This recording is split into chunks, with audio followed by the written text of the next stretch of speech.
Dr. Miller, I'd like you to tell your audience about vitamin D3. I've been hearing you and a lot of people talking about vitamin D3 in these days.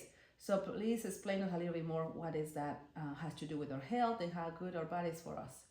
Wow, that's a great subject, and it's the vitamin D3 is the most important vitamin in our diet. It's the most important vitamin in our overall health, and it's very underappreciated. We find that vitamin D3 is essential for good bones. In fact, if people have good levels of vitamin D3, they probably won't have hip fractures and things like that. But more than that, vitamin D3 is essential for our immune system. Our immune system is what fights off viruses and bacteria. For example, most people that died of COVID were very low in vitamin D3. The other thing it does, it fights off cancer. There's at least 9 different cancers that can be almost prevented totally with adequate amounts of vitamin D3. In addition to that, vitamin D3 is essential for our well-being. We found in many tests that vitamin D3 is far more effective in treating depression and suicide ideation than all the SSRIs and anti-depression medication put together. So it's extremely important for us in our modern day health, and it's much underappreciated. So my message to the audience, my message to the people in the United States is be sure your vitamin D levels are up to normal. So how, besides food, how else we can get vitamin D3? I mean, vitamins, getting our vitamins, and what else? Well, naturally, vitamin D3 comes from the sun. Okay. We don't get very much vitamin D3 from any of our foods. And so what happened was, in nature, over the years, the caveman, even back in our grandparents' days, people were out in the sun all day. And the body manufactures vitamin D when the sun hits our skin. And it manufactures approximately 25,000 units of vitamin D3 per day when you're out in the sun. Wow, I don't like to be in the sun. I really don't like. I know people and many women like to get sunbath, but I don't. And I'm really concerned because of skin cancer, you know, they always talk about that. So you have to protect yourself. So I'd rather not be on the sun. So is that really, I'm harming myself, and this for a long run is going to be an affection to me? All right, you brought up a very good point, and that is there are some bad detrimental effects of getting out in the sun too much. It dries out your skin, makes it age. You can get skin cancer and so on. And our modern life just doesn't allow us to be out in the sun very much. We're inside working most of the time. We don't have the opportunity to get out every day for hours in the sun. So we're not doomed, though, because there are great supplements of vitamin D3 on the market today, and these supplements are made naturally, and so we can take those supplements of vitamin D3 to make up for our time that we're missing out in the beautiful sun. So my multivitamins are not enough? Is that what you're saying? I mean, I have a multivitamin that I take every day. Is that good enough? That recommended by the CDA? What is the CDA? The CDC, the FDA. Well, I shouldn't say any of that, right? Okay. Good. So I have multivitamins, right? So I take my multivitamins. It has vitamin D3. Is that enough? Is that good enough for me, or should I take more? What a great question, Monica. I'll tell you what.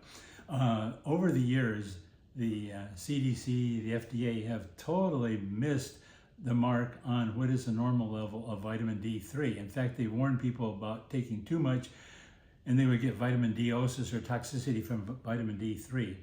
A study just came out now of over 5,000 patients for 7 years in a hospital in Ohio. And this is a great study because they gave these people 25,000 to 50,000 units of vitamin D3 every day. And for all those years, they never had one side effect from those high doses. The government recommends 400 units. Really? 400 units, not 25,000 or 5,000 units. So they missed the mark completely over the years, and now science is finally catching up. Now, if we look back at history, for example, my grandmother lost 7 of her siblings to tuberculosis. Back then, they had no antibiotics for tuberculosis, but they learned that if they put these patients with this fatal disease out in the sun just to rest, and they put them out in the sun, oftentimes tuberculosis was cured just by the sun. They didn't know the sun was generating vitamin D. They just thought the sunshine was good for their health. but it cured tuberculosis. Wow. So nowadays we can have the best of both worlds. We can keep out of the sun to keep our skin looking young and healthy and not cancerous, but we can still get enough vitamin D3 from our diet. So I heard you doing some tests in the clinic that you work at Acacia. Could you tell us a little bit about that D3 test that you were doing to the whole clinic patients? Yeah, this is a very good point that Americans are extremely low in vitamin D3. At our clinic at Acacia Medical, for a couple of years, we were measuring everybody's D3 levels. It was a very expensive test, but we thought it was important because we knew how important vitamin D3 was. It turned out that 95% of all those patients were very low in vitamin D3. And because of that, we just stopped all those expensive tests, and instead we just started giving people vitamin D3. Oh. It saved us over $6,000 a year in tests. But even then, what they call normal levels are not normal levels. We found out from this recent test that was done up in Ohio that normal levels in our body, you have to take vitamin D3 for several months to get the levels back up to where they should be. So my recommendation to everybody, based on this study and what we know today, is that everybody should take a minimum of 5,000 units of vitamin D3 every day, up to 25,000 units of vitamin D3 every day. Do not forget your vitamin D3. While you're taking it, go ahead and take your zinc and your vitamin C too. But vitamin D3 is the star of all vitamins, and it's the most essential to our good health and our mental status. So you think that the immune system is weak, especially now with COVID, it's all over again. People are not taking enough and it's not fighting the COVID because they have this deficiency. Right. I can't say if you take an adequate number of vitamin or milligrams of vitamin D3 every day that you will never get COVID. But your chances of getting COVID are way, way diminished, probably to less than 5% that would be if you were deficient. So it's extremely important to use vitamin D3 to prevent yourself from getting not only COVID, but influenza and all these diseases that are going around today, the infectious diseases. Oh my goodness. Well, I'm gonna get a little bit in the sun and I keep getting my vitamins then. Thank you so much for informing me because it's concerning to me to prevent instead of being sorry and have a disease that I don't want, right? I want to prevent it. Right. Let me say one other word about why the message is not getting out so much. And it has to do with money, okay? There are no drug companies that are going to be advertising vitamin D3 because it's so cheap they're not making any money on it. They'd rather sell you SSI drugs to drug you out, make you a zombie, which they can charge you hundreds of thousands of dollars for, and they make billions of dollars on these drugs.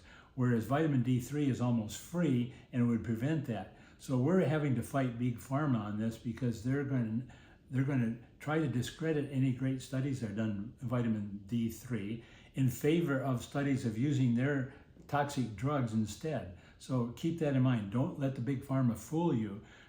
Remember nature. Remember the sunshine that God gave us and the skin that we have to manufacture this. Oh, wow. Thank you so much. Appreciate your You're help. welcome. Bye-bye.